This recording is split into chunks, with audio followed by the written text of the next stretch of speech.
ถานีวิทยุกระจายเสียงแห่งประเทศไทยจังหวัดเชียงใหม่ FM 93.25 เมกะเฮิรตซ์ผู้นำด้านข่าวสารในจังหวัดเชียงใหม่โดยเน้นการมีส่วนร่วมของภาครัฐภาคเอกชนและเครือข่ายภาคประชาชนในพื้นที่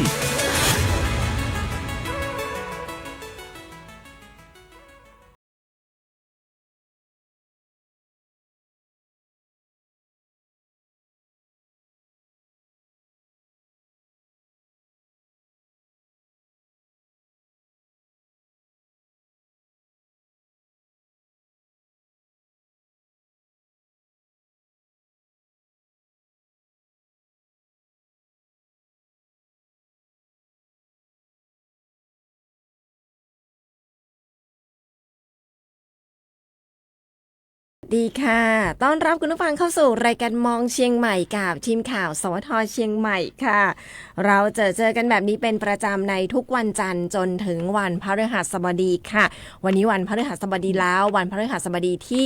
17ตุลาคมพุทธศักราช2567แล้วก็เป็นในส่วนของวันออกพรรษากันด้วยนะคะวันนี้ต้องงดเหล้าออกพรรษาอีก1วันค่ะวันนี้จะไม่มีการจำหน่ายในเรื่องของแอลกอฮอล์กันด้วยและที่สำคัญ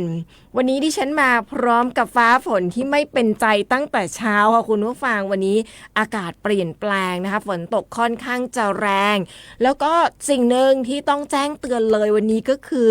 ระมัดระวังเรื่องของโคลนค่ะเพราะว่าหลายพื้นที่ถนนหลายเส้นยังทำความสะอาดไม่เรียบร้อยหรือว่าบางเส้นเนี่ยยังกำลังเริ่มทำเพราะฉะนั้นยังคงมีดินโคลนอยู่บนพื้นผิวถนนคุณผู้ฟังขาขับเร็วๆสำหรับมอเตอร์ไซค์นะคะมีโอกาสที่จะได้รับอุบัติเหตุได้ฉลาบได้เพราะฉะนั้นระมัดระวังกันด้วยในส่วนของการขับขี่ในช่วงนี้นะคะคุณผู้ฟังก็ระมัดระวังกันแล้วก็วันนี้ฟ้าฝนค่อนข้างจะแรงเลยทีเดียวนะคะไปไหนต้องพกจองเนอะเจ้าสำหรับคนเมืองเฮาพกจองตัวเนอร์นะคะถ้าเป็นคนภาคกลางก็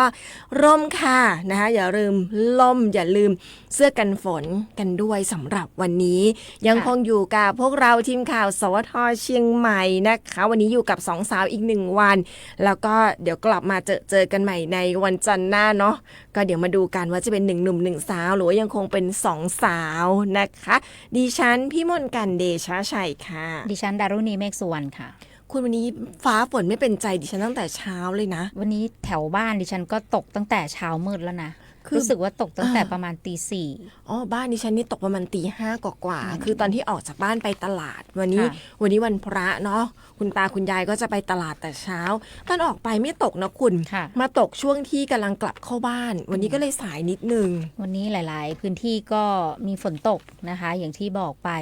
พื้นที่ไหนเป็นอย่างไรกันบ้างสถานการณ์ฟ้าฝนรวมไปถึงเรื่องของน้ำนะบางจุดตกหนักมากนะคะเพราะว่าพอไปดูข้อมูลการติดตามกลุ่มฝนด้วยเรดาร์นะคะในพื้นที่ภาคเหนือตอนบนของศูนย์อุตุนิยมวิทยาภาคเหนือเนี่ยก็มีกลุ่มฝนกระจุกอยู่เรียกว่าตอนกลางของจังหวัดเชียงใหม่ค่อนข้างจะเยอะนะคะมีบางจุดที่เป็นตกหนักด้วยแล้วก็มีเรียกว่าฝนฟ้าคะนองเสียงฟ้าร้องดังมากที่สถานีเราเมื่อสักครู่นี้นะก่อนที่จะเข้ารายการก็เสียงฟ้าร้องดังมากนะคะมีตรวจพบกลุ่มฝนค่ะสำหรับจังหวัดเชียงใหม่เนี่ยหลายอำเภอเลยค่ะมีอำเภอเมืองอำเภอหางดงสารพีสันกำแพงแม่ริมเสมิงสันทรายดอยสะเก็ดแม่ออนและอำเภอพร้าวค่ะอันนี้คือข้อมูลเมื่อ8โมงเช้าที่ผ่านมานี่เองนะคะเมื่อสักครู่นี้เองก็อย่างที่บอกเนาะระมัดระวังเรื่องของฝนด้วยโดยเฉพาะในตัวเมืองเชียงใหม่แล้วก็พื้นที่ที่เคยประสบกับน้ำท่วมอาจจะยังไม่เรียบร้อยเรื่องของโคลนเรื่องของฝุ่นอะไรต่างๆอย่างเงี้ยมันก็ดีอย่างคือมันช้าล้างฝุ่นแต่โคลนที่มันอยู่บนพื้นผิวจราจรโคลนที่มันอยู่ตามบ้านมันก็อาจจะเฉอะแฉะกลับมานะคะคือแฉะมากคุณอันนี้ต้องยอมรับเลยนะแฉะมากๆเพราะว่าคือดิฉันดูจากบ้านดิฉันเอางี้ง่ายๆเลยจากบ้านดิฉันเองนี่แหละคุณเพราะว่าบ้านดิฉันเป็นพื้นที่ที่รับผลกระทบเนาะ ก็ยังทำความสะอาดไม่เรียบร้อยเพราะว่า ค่ะ ถนนเส้นนั้นเนี่ยส่วนใหญ่จะเป็นโรงเรียนคุณก็กำลังทำความสะอาดในส่วนของตัวโรงเรียน ส่วนในบนท้องถนนเนี่ยก็คือยังไม่ได้จัดการจนสะอาดเรียบร้อยนะคะก็น่าจะเป็นในช่วงของสุดสัปดาห์เพราะว่าคาดว่าโรงเรียนจะเปิดการเรียนการสอนน่าจะเป็นต้นสัปดาห์หน้า เพราะว่าขยับจากสัปดาห์นี้ไป ค่ะ เนื่องจากว่ามีอุทกภัยที่ผ่านมาแล้วก็ยังทำความสะอาดไม่เสร็จ คือหน้าบ้านดิฉันเนี่ยคุณตอนนี้นี่คือน้ำแฉะมากแล้วก็เป็นโคลนนะคะคุณผู้ฟังเป็นน้ำที่แบบไม่ได้เป็นน้ำฝนธรรมดา ค่ะ มีความลื่นของโคลนผสมด้วย อย่างที่บอกกันช่วงก่อนเนี่ยรถจักรยานยนต์เนี่ยฉลบแถวถนนเส้นบ้านดิฉันเนี่ยหลายคันมากคุณ ค่ะ ขี้เปิดแล้วก็พเลิศอะคุณ อืม หลายคันมากช่วงนี้เนี่ยก็คือโคลนอาจจะไม่เยอะเท่าช่วงก่อนค่ะคุณคือแบบไม่ได้เป็นโคลนแบบเละๆที่แบบมีแบบเป็นชั้นๆแต่ว่ายังคงในส่วนของโคลนที่เราตักออกไปแล้วอะนะคะมันก็ยังคงมีโคลนที่แบบยังเหลืออยู่คุณก็ลื่นไม่ต่างเลย คือเอาใช่ ซื่อๆมันยังบะเสี่ยงเตื้อ มันยังแบบเสี่ยง แล้วคือบางจุดก็ยังคงนำโคลนไปกรองรวมกันคุณ ค่ะ คุณนึกออกไหมพอฝนตกตอนนี้นี่คือน้ำที่เป็นโคลนก็โอ้โหนะไหลเป็นทางจริงๆ เพราะฉะนั้นต้องบอกว่าเรามาระวังกันด้วยในเรื่องนี้นะคะคุณผู้ฟังต้องบอกอย่างนั้นจริง ๆ เพราะว่าถนนหลายเส้นทางจะเป็นแบบนี้ ค่ะ วันนี้มีประกาศของศูนย์อุตุนิยมวิทยาภาคเหนือด้วยใช่ไหมคุณประกาศแจ้งเตือน ใช่เป็นประกาศฉบับที่ 1 ค่ะ เรื่องอากาศแปรปรวนบริเวณภาคเหนือนะคะ ของศูนย์อุตุนิยมวิทยาภาคเหนือ ออกประกาศเมื่อ 6 โมงเช้าที่ผ่านมานี่เองค่ะ ในช่วงวันที่ 19 ถึง 21 ตุลาคม 2567 นะคะอุตุบอกว่าบริเวณความกดอากาศสูงหรือมวลอากาศเย็นอีกระลอกหนึ่งจากประเทศจีนจะแผ่ลงมาปกคลุมภาคเหนือตอนบน ภาคตะวันออกเฉียงเหนือตอนบนและทะเลจีนใต้ ส่งผลทำให้มีลมตะวันออกและลมตะวันออกเฉียงใต้ พัดนำความชื้นจากทะเลจีนใต้และอ่าวไทย เข้ามาปกคลุมประเทศไทยตอนบน ลักษณะเช่นนี้ทำให้ภาคเหนือ มีฝนฟ้าคะนองเพิ่มขึ้นและมีฝนตกหนัก กับมีลมกระโชกแรงบางแห่ง ขอให้พี่น้องประชาชนระมัดระวังอันตราย จากฝนฟ้าคะนอง ลมกระโชกแรง ฝนตกหนักและฝนที่ตกสะสม แน่นอนซึ่งอาจทำให้เกิดน้ำท่วมฉับพลันน้ำป่าไหลหลากได้ โดยเฉพาะพื้นที่ลาดเชิงเขาใกล้ทางน้ำไหลผ่านและพื้นที่ลุ่ม หลีกเลี่ยงการอยู่ในที่โล่งแจ้ง ใต้ต้นไม้ใหญ่ และป้ายโฆษณาที่ไม่แข็งแรง รวมถึงดูแลรักษาสุขภาพ เนื่องจากสภาวะอากาศที่เปลี่ยนแปลงเอาไว้ด้วยนะคะ ค่ะ นี่แหละสาเหตุที่ทำไมฝนถึงตกนะคะเพราะว่าช่วงนี้เป็นช่วงที่อากาศแปรปรวนนะอย่างที่เราบอกไปตั้งแต่ช่วงน้ำท่วมแล้วเราก็พูดคุยกันถึงเรื่องของสภาพอากาศว่าพอหลังจากน้ำท่วม สถานการณ์น้ำท่วมคลี่คลายเนี่ยเราอาจจะต้องเจอกับสภาพอากาศที่แปรปรวนแล้วก็มาจริง ค่ะ อืม ก็ปลายฝนต้นหนาว แล้วก็โลกที่เปลี่ยนแปลงไป ใช่ นะคะ ใช่ โลกร้อนขึ้น มีปรากฏการณ์ทั้งเอลนินโยแล้วก็ลานินยาเข้ามา เพราะฉะนั้นเนี่ยสภาพอากาศของเราก็จะแปรปรวนกันเลยทีเดียวนะคะ วันนี้เชียงใหม่ยังคงแจ้งเตือนเรื่องของฝนฟ้าคะนองเหมือนเดิมนะคะ อยู่ที่30%ของพื้นที่ค่ะ อุณหภูมิต่ำสุดวันนี้อยู่ที่ 24 องศาเซลเซียส อุณหภูมิสูงสุดอยู่ที่ 35 องศาเซลเซียสค่ะสำหรับในส่วนของการคาดหมายปริมาณฝนสะสมในพื้นที่จังหวัดเชียงใหม่วันนี้มี2สีนั่นก็คือ2ระดับฝนเล็กน้อยและฝนปานกลางถ้าเปรียบเทียบกับขนมดิฉันก็ยังคงต้องเปรียบเทียบกับลอดช่องแตงไทยหน่อยนิดหน่อยค่ะแต่แตงไทยไม่เยอะช่วงนี้อาจจะยังไม่สุกสักเท่าไหร่แต่ว่าในส่วนของลอดช่องจะเยอะหน่อยเพราะฉะนั้นเนี่ยกันนั่นก็หมายถึงว่าวันนี้เนี่ยมีการคาดหมายปริมาณฝนสะสมในพื้นที่จังหวัดเชียงใหม่ที่ฝนเล็กน้อยค่อนข้างจะเยอะหลายอำเภอค่ะฝนปานกลางมีบ้าง6อำเภอด้วยกันประกอบไปด้วยอมก๋อยแม่แจ่มกัลยาณิวัฒนาแม่แตงเชียงดาวแล้วก็พร้าวนี่คือพื้นที่ที่มีการคาดหมายปริมาณฝนสะสมอยู่ในระดับปานกลางค่ะส่วนพื้นที่ที่มีการคาดหมายปริมาณฝนสะสมอยู่ในระดับเล็กน้อยนะคะอำเภอทางโซนใต้ก็จะมีดอยเตาฮอด จอมทองแม่วางเสมิงดอยหลอดสันป่าตองนะคะมาอำเภอทางโซนกลางก็จะมีสันกำแพงสารพีหางดงอำเภอเมืองเชียงใหม่สันทรายแม่ริมดอยสะเก็ดแล้วก็แม่อ่อนค่ะข้ามไปอำเภอทางโซนเหนือนั่นก็คือเวียงแหงชัยปราการฝางแล้วก็แม่อายค่ะคุณผู้ฟังนี่เป็นพื้นที่ที่มีการคาดหมายปริมาณฝนสะสมอยู่ในระดับเล็กน้อยนะคะสำหรับการพยากรณ์อากาศตลอดทั้งสัปดาห์นี้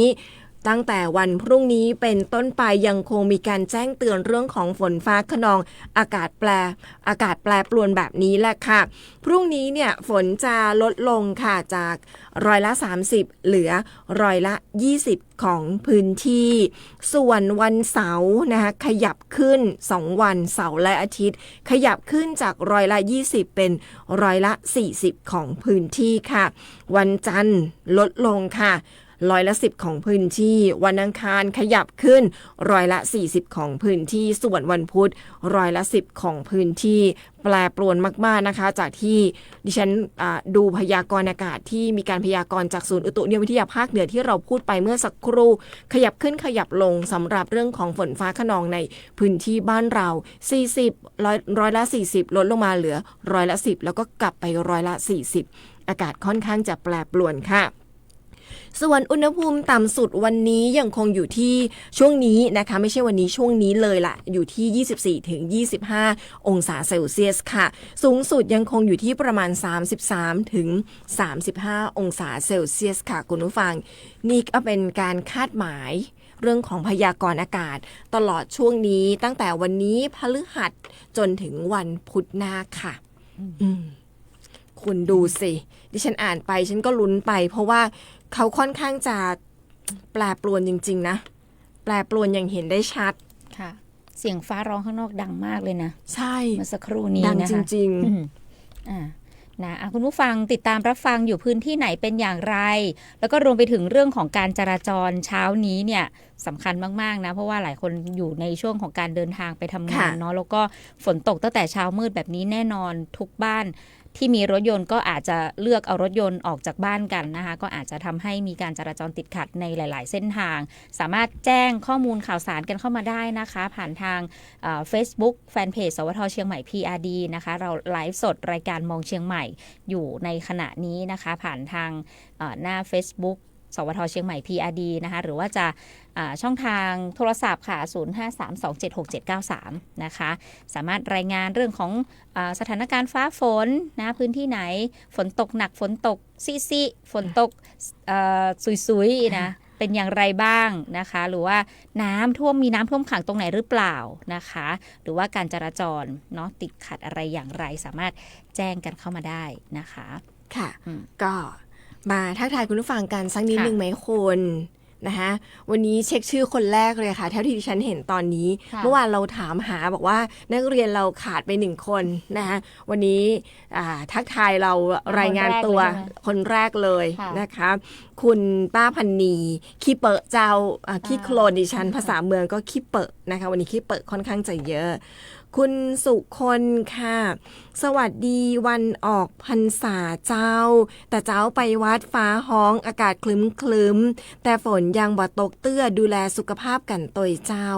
แต่ว่าที่นี่ตกแรงมากๆนะในตัวเมืองเชียงใหม่ค่ะมีฉันเห็นมีก่อนหน้านี้ของคุณธรรมค่ะคุณดิฉันไม่เห็นของคุณธรรมวุนติค่ะสวัสดีครับวันพฤหัสบดีดีเจเสียงใสน้องฝนมาออกพรรษาตั้งแต่เช้าป่านนี้ยังไม่หยุดเลยนะคะแล้วก็ป้าพันนีนะมาคนแรกนะคะฝนมันพกเอาตอนเฮาลาสาแตะแล้วก็บอกว่าฟ้าลันน่ากลัวฟ้าแมบฝนแหงสุดๆเลยฟ้าลันคือฟ้าร้องเอาเหรอเขาไม่เรียกฟ้าลั่นเหรอนั่นแหละเอาเหรออาจจะพิมพ์ผิดดิฉันฟ้าแมบเลยฟ้าแมบคือฟ้าแลบของคุณผู้ฟังค่ะฟ้าแมบมีฟ้าแมบมาตัวเนอะฟ้าแมบฟ้าแลบนะคะฝนแห้งก็คือฝนตกแรงนะคะฟ้าลั่นก็ว่ามันออกภาษาวันนี้มันออกพรรษาเข้าภาษาก็ฝนตกออกพรรษาก็ฝนตกใช่ก็เป็นช่วงฤดูฝนไง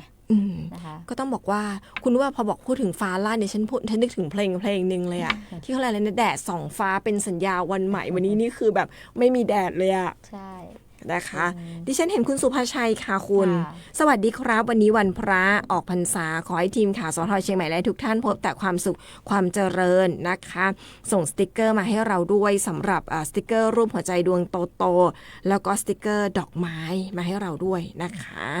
ดิฉันเห็นเท่านี้นะคุณ เห็นเท่านี้เหมือนกัน คือจะบอกว่าวันนี้เนี่ย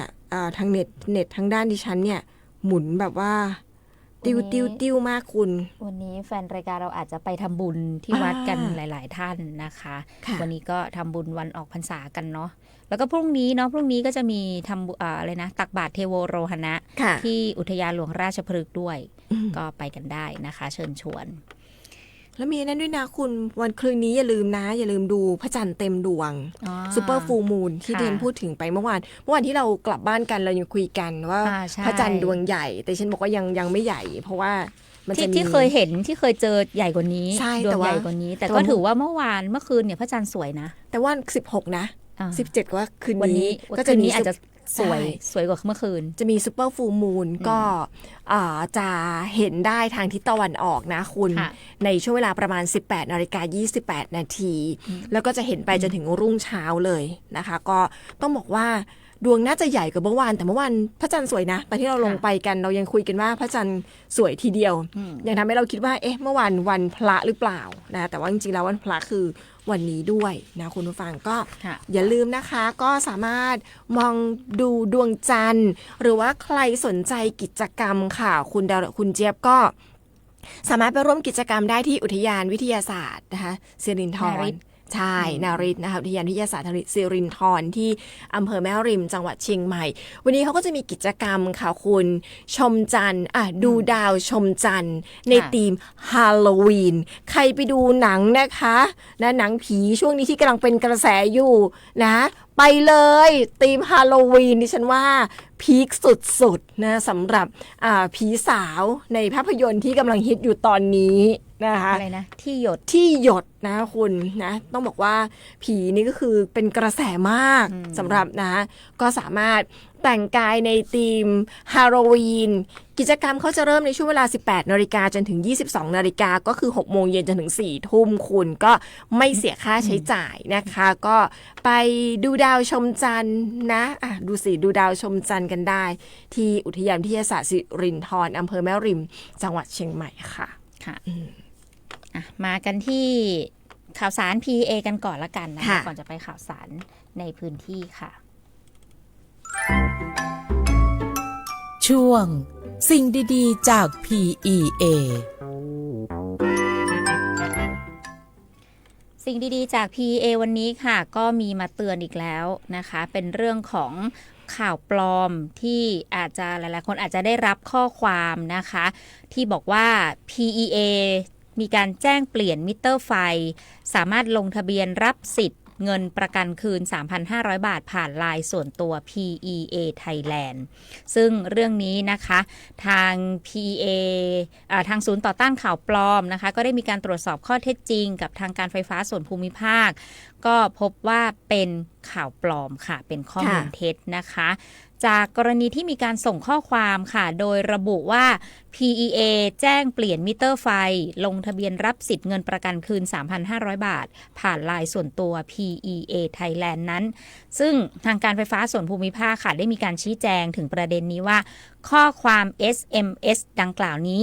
ไม่ใช่การประกาศแจ้งจากทางการไฟฟ้าส่วนภูมิภาคแต่อย่างใดเนื่องจาก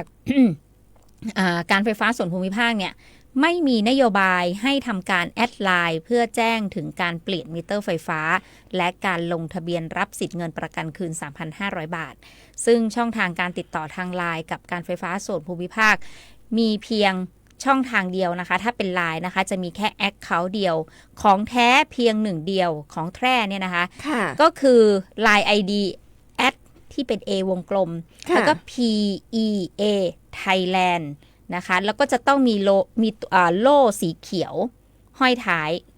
เท่านั้นนะคะถ้าไม่มีคือเป็นของปลอมนะเพราะฉะนั้นก็ขอเตือนพี่น้องประชาชนอย่าหลงเชื่อข้อมูลนี้เด็ดขาดแล้วก็ ไม่ส่งต่อหรือว่าแชร์ข้อมูลต่อในสื่อสังคมออนไลน์ทางแพลตฟอร์มต่างๆนะคะถ้าหากว่าอยากได้รับข้อมูลข่าวสารที่ถูกต้องโดยตรงจาก PEA สามารถติดตามได้ที่เว็บไซต์ของการไฟฟ้าส่วนภูมิภาคค่ะ www.pea.co.th นะคะหรือสอบถามสายด่วน PEA Contact Center 1129 ก็ได้ว่าเนี่ยป้าได้รับข้อความจะตั้งแต่ก่อมันแม่นก่ออย่างเงี้ยนะคะก็สามารถโทรสอบถามได้เลยก็ระมัดระวังกันด้วยอย่างที่บอกกันคือเธอไม่หยุดเธอไม่พักเธอขยันเกินเบอร์ขออนุญาตใช้แบบนี้มีคอมเมนต์บอกเลยนะคุณมีคอมเมนต์แฟนเพจบอกว่าโดนมาแล้วมีแบบโทรมาบอกอย่างโน้นอย่างนี้แต่เขาไม่เชื่อหรอกเพราะว่าเขาฟังข่าวของการไฟฟ้าไงเขาก็เนี่ยออกมาเล่าประสบการณ์ให้ฟังว่าเนี่ยโดนมาแล้วอะไรอย่างเงี้ยนะก็ระมัดระวังกันด้วยนะคะหลายๆท่านก็จะอย่างเพื่อนดิฉันก็โดนแต่เพื่อนดิฉันโดนที่สายการบินคุณเพราะว่าคือจริงๆแล้วเนี่ยเพื่อนก็บอกว่าประมาทเองแต่ด้วยความที่เขาบินบ่อยคุณเขาบินไปทำงานไปธุระอะไรอย่างเงี้ยค่ะคุณค่อนข้างจะบ่อยพอมีลิงก์ข้อความเข้ามาก็เลยเข้าใจว่าเป็นอาจจะด้วยความตัดสินใจเร็วด้วยเข้าใจว่าเป็นของสมนาคุณจากสายการบินด้วยการที่บินบ่อยคุณก็คือแบบบินแทบทุกสัปดาห์อะไรอย่างเงี้ยค่ะก็เลยแบบก็โดนในส่วนของเรื่องของสายการบินไปนะคะก็เพื่อนก็บอกว่าอันนี้คือยอมรับว่าตัวเองประมาทเองประมาทเองจริงๆแล้วคือแบบไม่ทันได้แบบคิดไม่ทันได้เห็นด้วยความเป็นสายการบินที่บินบ่อยอยู่แล้วอะไรแบบเนี้ยคุณอันนี้ต้องระวังนะบางทีแบบด้วยความเคยชินน่ะพอมาก็กดเข้าไปดูแล้วคุณนึกออกใช่ป่ะเพราะเป็นโปรโมชั่นสำหรับคนที่อาจจะบินบ่อยหรืออะไรแบบนี้ค่ะมากันที่เรื่องของความช่วยเหลือสถานการณ์น้ำท่วมของจังหวัดเชียงใหม่กันบ้างนะคะก็มีอัปเดตเรื่องของการขยายเวลาลงทะเบียนค่ะในส่วนของเทศบาลนครเชียงใหม่เขาขยายเวลาลงทะเบียนการขอรับความช่วยเหลือกรณีอุทกภัยเป็นวันตั้งแต่วันที่21ถึง25ตุลาคม2567นี้นะคะ 8:30 นถึง 4:30 น3จุดค่ะก็คือสำนักงานเทศบาลนครเชียงใหม่ตรงเจดีย์ขาวค่ะแล้วก็ที่สำนักงานแขวงกาวิระแล้วก็ที่สำนักงานแขวงเมงราย3จุดนะคะก็เป็นการขยายเวลาการลงทะเบียนนะคะขอรับความช่วยเหลือกรณีน้ำท่วมแล้วก็วันนี้ก็มีแผนการล้างทำความสะอาดแจ้งให้ทราบสักนิดนึงละกันเผื่อใครจะไปเส้นทางไหนที่จะมีการทำความสะอาดนะคะวันนี้ก็มีแจ้งอยู่6จุดด้วยกันค่ะของทางเทศบาลนครเชียงใหม่นะคะก็จะมีที่บริเวณโรงเรียนสารศาสตร์วิเทศเชียงใหม่ถนนบ้านแพะถนนอนุวิถีนะคะอันนี้น่าจะเป็นแถวเส้นแถวสันปะข่อยไม่ใช่สันปะข่อย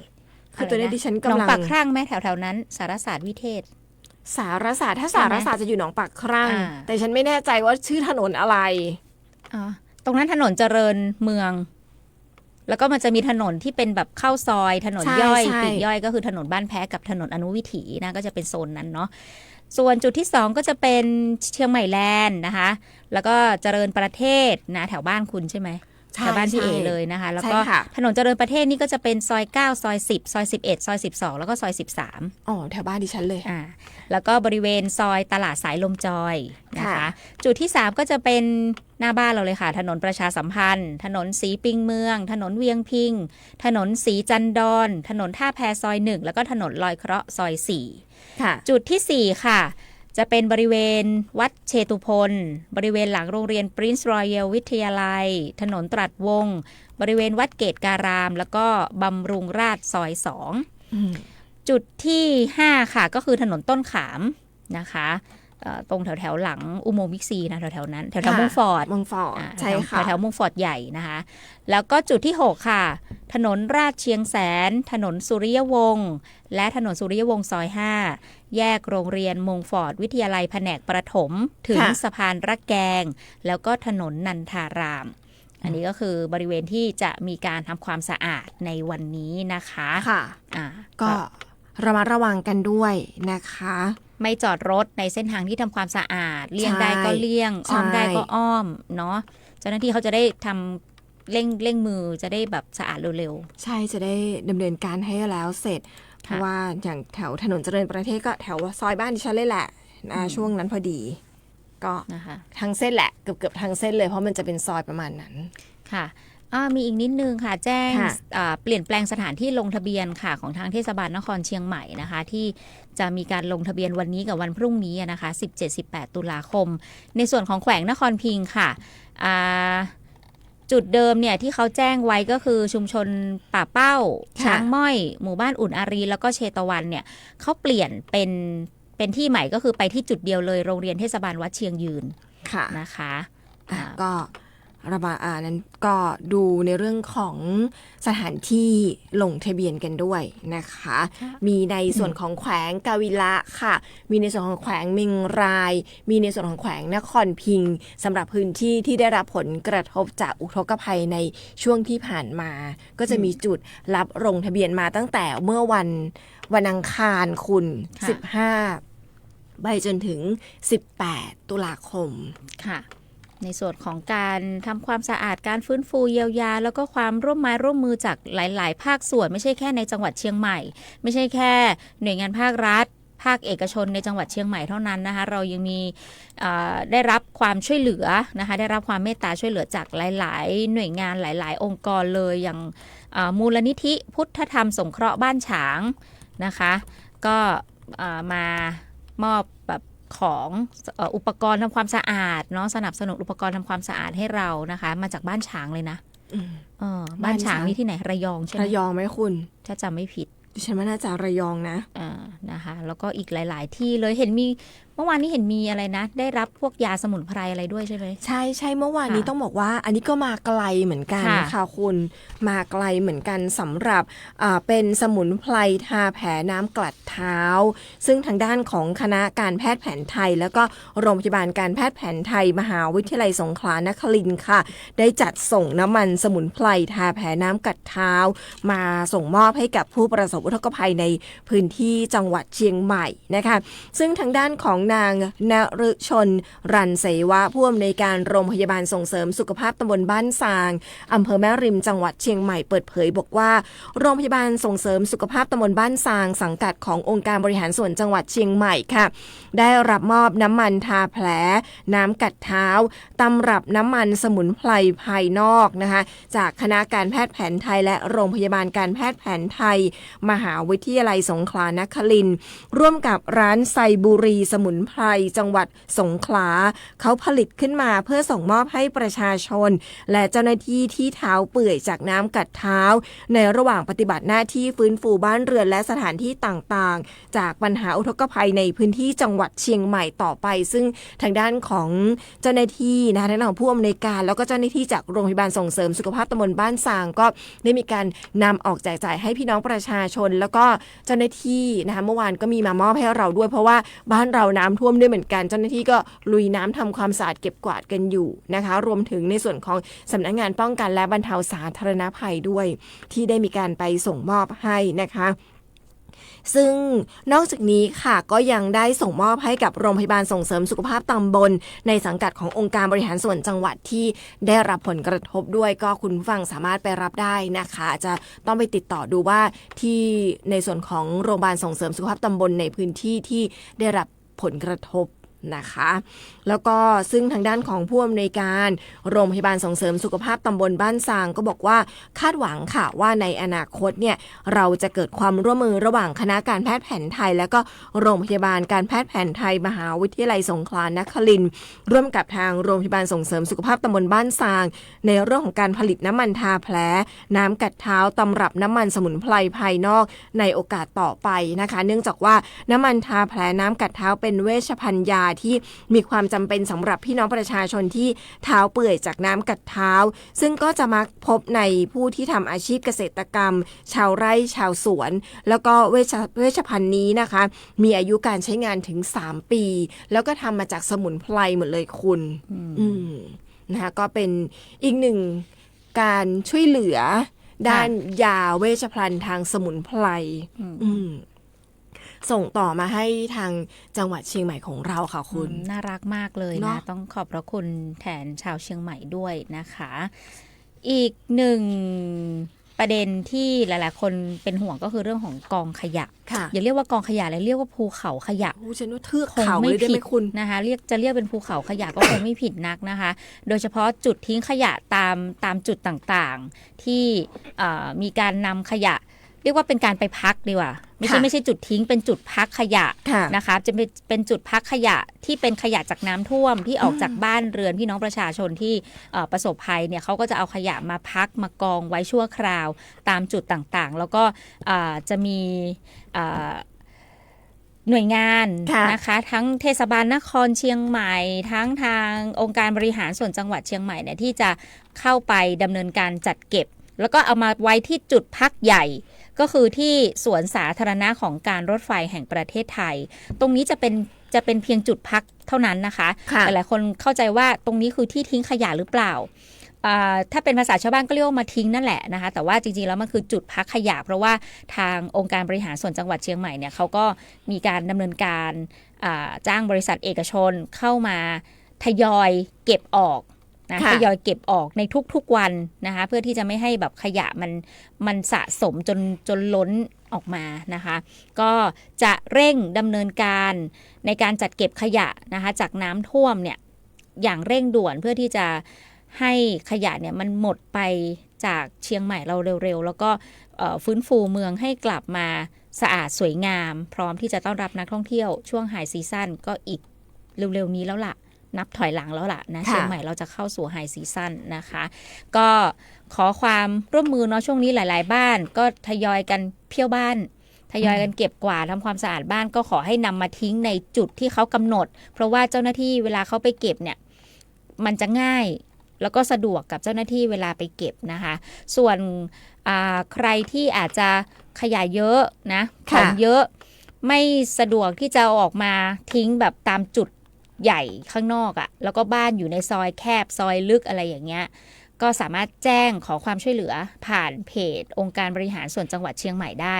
เข้าไปที่เพจองค์การบริหารส่วนจังหวัดเชียงใหม่แล้วก็ทักอินบ็อกซ์เข้าไปเลยนะคะเดี๋ยวเขาก็จะมีเจ้าหน้าที่ในการรับเรื่องรับข้อมูลแล้วก็ส่งต่อความช่วยเหลือนะคะอันนี้ก็เป็นเรื่องของการให้ความช่วยเหลือเนาะแล้วก็ยังคงมีอย่างต่อเนื่องสำหรับกิจกรรม Big Cleaning Day ทำทุกวันช่วงนี้ไปจนกว่าเชียงใหม่เราจะสะอาดนะคะก็เป็นนโยบายของท่านผู้ว่าราชการจังหวัดเชียงใหม่ด้วยตอนนี้ก็มีเขาเรียกว่าเป็นเพื่อนช่วยเพื่อนใช่ไหมเป็นเพื่อนช่วยเพื่อนฉันว่าน่ารักนะจริง น่ารัก คุณ แล้วก็แบบท้องถิ่นที่เขามีรถน้ำมีอุปกรณ์มีเครื่องจักรกลอะไรต่างๆที่จะเอามาใช้ในการทำความสะอาดเขาก็ระดมกันมานะคะระดมกันมาช่วยพื้นที่ที่น้ำท่วมอย่างเงี้ยทั้งตัวเมืองเชียงใหม่ทั้งอำเภอสารพีนะเห็นอำเภอสารพีเขาก็มีแบบเพื่อนๆก็ไปช่วยกันนะท้องถิ่นที่อื่นเขาก็ไปช่วยน่ารักดีคุณฉันว่าน่ารักฉันว่าเป็นความร่วมแรงร่วมใจและที่สำคัญบางทีแบบเวลาเราไปทำข่าวคุณเราเห็นรถจากที่อื่นๆเนาะเราก็แบบแอบยิ้มคือแบบที่เรายิ้มเนี่ยคือไม่ได้แบบยิ้มอะไรนะคือยิ้มด้วยความแบบน่ารักอ่ะคือแบบบางทีเราเห็นเป็นแบบเทศบาลนครกำแพงเพชรเนาะอะไรอย่างเงี้ย ต่างจังหวัดมาอุตรดิตถ์ แล้วมันรู้สึกแบบใจฟูนะใช่แบบเราก็จะเห็นแล้วจะยิ้มแบบว่าแล้วก็อย่างช่วงก่อนเนี่ยเราก็จะเห็นพี่ๆทหารคุณจากราชบุรีใช่ปะคะใช่จากราชบุรีกรมการทหารช่างที่มาทำน้ำประปาสะอาดให้เราในช่วงที่เราเองยังแบบน้ำประปายังไม่ไหลช่วงที่น้ำประปาหยุดผลิตเพราะว่าน้ำท่วมเหมือนกันนะคะก็ได้พี่ๆจากกรมการทหารช่างราชบุรีแล้วก็ยังมีบริษัทเอกชนของราชบุรีเหมือนกันนะเขาเอานวัตกรรมเป็นรถทำความสะอาดอะเรียกง่ายๆก็คือรถกวาดถนนน่ะแต่ว่าเป็นแบบเทคโนโลยีนวัตกรรมจากยุโรปอะเอามาใช้แล้วก็เขาก็บอกว่าจะอยู่ช่วยจนกว่าเชียงใหม่จะสะอาดน่ารักมากๆเลยนะคะแล้วก็เขาจะมีรถเป็นรถเขาเรียกว่ารถฉีดน้ำแรงดันสูงแล้วเขาจะพ่นเป็นฝอยละอองเล็กๆข้อดีก็คือประหยัดน้ำทำให้เวลาแบบบรรจุน้ำใส่รถรอบนึงเนี่ยสามารถใช้ทำความสะอาดได้ระยะทางไกลขึ้นอะไรอย่างเงี้ยแล้วก็มันสะอาดขึ้นเพราะว่าเป็นตัวหัวฉีดเขาอะ แรงดันสูงมาก อันนี้ก็จะเป็นนวัตกรรมจากยุโรปมาเหมือนกัน โอ้ก็จากหลายจังหวัดนะ ใช่ ไม่ได้เฉพาะ ใช่ ราชบุรีก็ต้องขออภัยถ้าเราเอ่ยได้ไม่หมดนะคะ ทั้งภาครัฐเอง แล้วก็ในส่วนของภาคเอกชน พี่น้องประชาชนก็ร่วมแรงร่วมใจกันรวมไปถึงจิตอาสาต่างๆด้วยนะคะ จิตอาสาพระราชทานก็ออกทำความสะอาดกันทุกวันด้วยเหมือนกันคุณอย่างหน่วยงานในพื้นที่ก็ลืมไม่ได้เลยสำหรับสำนักงานป้องกันและบรรเทาสาธารณภัยจังหวัดเชียงใหม่นะคะก็มีการนำรถล้างขนาดใหญ่คุณจากปภ.เขต 10 ลำปาง ค่ะ นะคะมาร่วมดำเนินการทางด้านของพี่ๆทหารจากมณฑลทหารบกที่ 33 ปพัน7พันพัฒนากองกำลังผาเมืองก็คือน้องๆรอดอด้วยศูนย์ฝึกรอดอนะเราจะเห็นน้องๆก็ ค่ะ ออกไปช่วยพี่ๆนะคะทำความสะอาดถนนช่วยกันเก็บขยะกันด้วยค่ะ ค่ะ อีกหนึ่งความช่วยเหลือต้องประชาสัมพันธ์เลย เพราะว่าช่วงน้ำท่วมก็จะเห็นมีรถจำนวนมากเลยนะคะ ค่ะ ที่จมน้ำอยู่นะคะ ค่ะ ทางด้านของHonda ค่ะ ก็ระดมความช่วยเหลือนะคะร่วมใจสู้ภัยน้ำท่วมค่ะ เชิญชวนชาวเชียงใหม่นำรถที่เสียหายจากน้ำท่วมนะคะมาซ่อมฟรีค่ะสำหรับบริการที่เขาจะตรวจเช็คให้ฟรีเนี่ยก็จะมีตรวจเช็คสภาพรถนะคะเปลี่ยนถ่ายน้ำมันเครื่องเปลี่ยนไส้กรองอากาศแล้วก็เปลี่ยนหัวเทียนค่ะเขาจะเปิดให้บริการตั้งแต่ 9 โมงเช้าจนถึง 5 โมงเย็นนะคะแต่ว่าไปก่อนก็รับบัตรคิวเขามีบัตรคิวให้นะคะเป็นระบบบัตรคิวเนาะจุดให้ความช่วยเหลือค่ะเขาก็จะมี2แบบก็คือแบบแรกเนี่ยเขาเรียกว่าเป็นเซอร์วิสแคมป์จะมี3จุดช่วยเหลือด้วยกันนะคะ วันที่17ถึง21ตุลาคมก็คือวันนี้เนาะวันนี้จนถึงวันจันทร์หน้าค่ะก็จะมี2จุดก็คือที่ลานสี่แยกแสงตะวันลานสี่แยกแสงตะวันหรือว่าแยกพันทิพย์ดิฉันพันทิพย์เลยใช่ไหมแยกพันทิพย์เป็นร้านกว้างๆคุณเมื่อก่อนเนี่ยจะมีในส่วนของเหมือนแบบร้านอาหารที่เขามาเป็นแบบเปิดเป็นทรัคอะไรอย่างเงี้ยค่ะร้านแยกแสงตะวันใกล้ๆกับพันทิพย์เชียงใหม่และจุดที่2ก็คือเทศบาลตำบลหนองแฝกอำเภอสารพีนะคะอันนี้ก็คือวันที่17ถึง21ตุลาคมอีกจุดหนึ่งค่ะที่เป็นเซอร์วิสแคมป์นะคะอันนี้จะเปิดให้บริการ17ถึง20ตุลาคมค่ะก็คือที่89 Plaza Night Market ตรงที่จอดรถด้านหลังด้านหลังค่ะตรงนั้นนะคะ 17-20 ตุลาคมไปกันได้ที่89 Plaza ค่ะแล้วก็อีกประเภทหนึ่งนะคะก็คือเป็นร้านตัวแทนจำหน่ายในเชียงใหม่มี5แห่งก็ไปได้เอารถเข้าไปได้ตั้งแต่วันนี้จนถึง21ตุลาคมค่ะก็จะมีที่นิยมพาณิชย์สำนักงานใหญ่ตรงถนนมหิดลสหพาณิชย์สำนักงานใหญ่ตรงถนนโชตนานัดมอเตอร์สำนักงานใหญ่ตรงถนนห้วยแก้วอันนี้อยู่ตรงฝั่งตรงข้ามกับวิทยาลัยสารพัดช่างใช่ค่ะนะคะแล้วก็แสงชัยพาณิชย์สำนักงานใหญ่ก็คืออยู่ตรงหน้าโรงเรียน Prince Royal วิทยาลัยถนนแก้วนวรัตน์แล้วก็อีกตัวแทนจำหน่ายอีกร้านหนึ่งก็คือ FN Service สำนักงานใหญ่อยู่ตรงถนนบำรุงราษฎร์ก็ไปกันได้นะคะสำหรับร้านค้าตัวแทนจำหน่ายทั้ง5แห่งนี้นำรถมอเตอร์ไซค์นะคะเข้าไปรับบริการกันได้เลยค่ะก็เป็นอีกหนึ่ง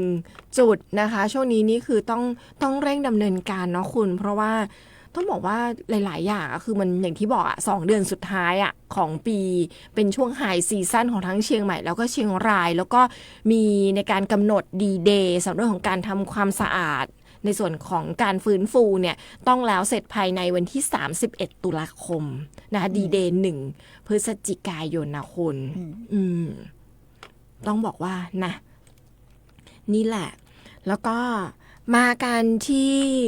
เรื่องราวข่าวสารเมื่อวานนี้เป็นข่าวดังเลยทีเดียวนะคุณประเด็นร้อนเลยนะแบบจับได้สดๆร้อนๆก็แถลงข่าวทันทีเลยใช่ไหมใช่ทางด้านของตำรวจสอบสวนกลางร่วมกับปปช.ปปท.และปปป.ค่ะเปิดปฏิบัติการรุมกินโต๊ะบุกจับผอกองช่างเทศบาลตำบลสันผีเสื้อจังหวัดเชียงใหม่กับพวกร่วมกันเรียกรับเงินผู้ประกอบการแลกกับการออกใบอนุญาตก่อสร้างอาคารนะคะเมื่อวานนี้ในช่วงบ่ายค่ะก็มีการแถลงข่าวที่ ที่สำนักงานป้องกันและปราบปรามการทุจริตในภาครัฐเขต 5 จังหวัดเชียงใหม่ซึ่งทางด้านของพลตำรวจตรีจรูญเกียรติปานแก้วรองผู้บัญชาการกองบัญชาการตำรวจสอบสวนกลางนะคะในภูมิวิสารเกษมสุขเลขาธิการคณะกรรมการปปท.นายวิวัฒน์เจริญฉ่ำรองเลขาธิการคณะกรรมการปปช.ภาค 5 และกองบังคับการป้องกันปราบปรามการทุจริตและประพฤติมิชอบนะคะหรือว่าปปป.นี่แหละแถลงข่าวการปฏิบัติการจับกุมผู้ต้องหา3รายนะคะขออนุญาตเป็นตำแหน่งแล้วกันเนาะเป็นผู้อำนวยการกองช่างมีผู้ช่วยในช่างเขียนแบบสังกัดเทศบาลตำบลสันผีเสื้อจังหวัดเชียงใหม่แล้ว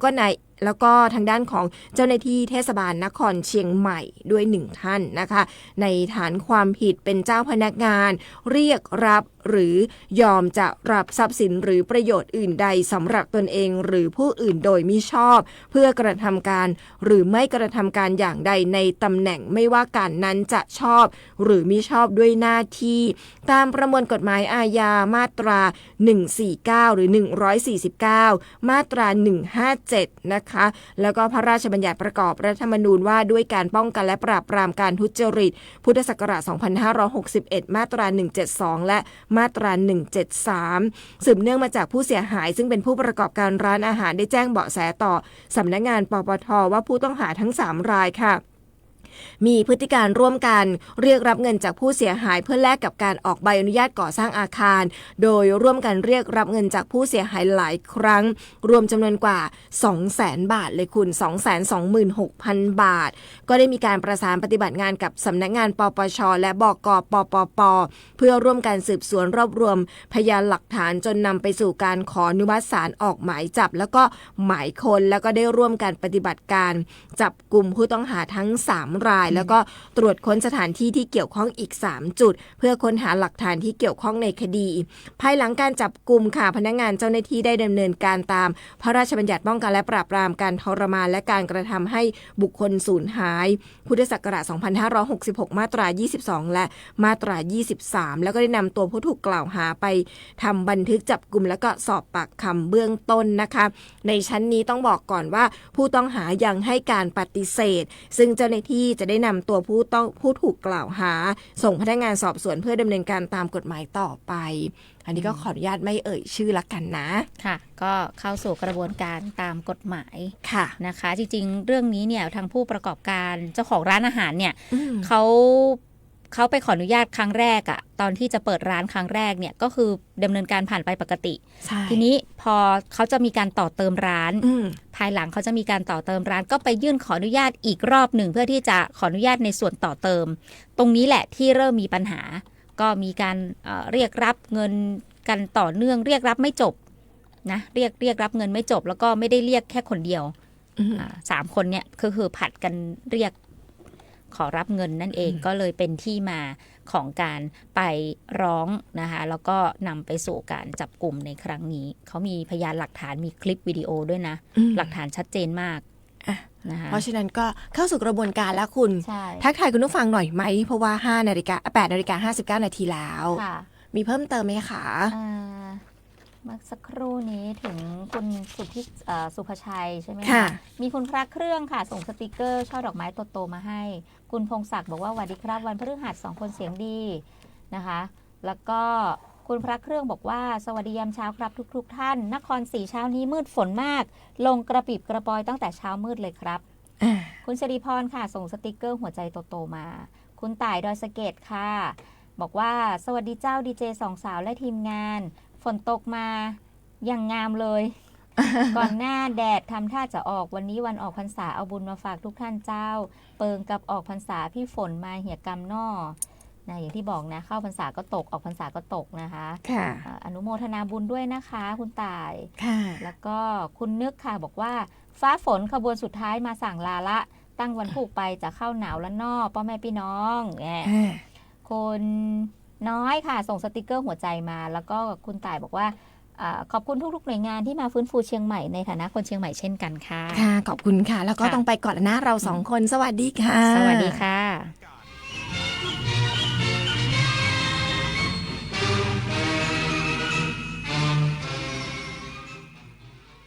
รับฟังข่าวต้นชั่วโมง 9 นาฬิกากับธิติมาอินกล่ำค่ะ สภาอุตสาหกรรมท่องเที่ยวแห่งประเทศไทยคาดการณ์โครงการแอวเหนือคนละครึ่งจะกระตุ้นเศรษฐกิจการท่องเที่ยวในพื้นที่ภาคเหนือในระยะ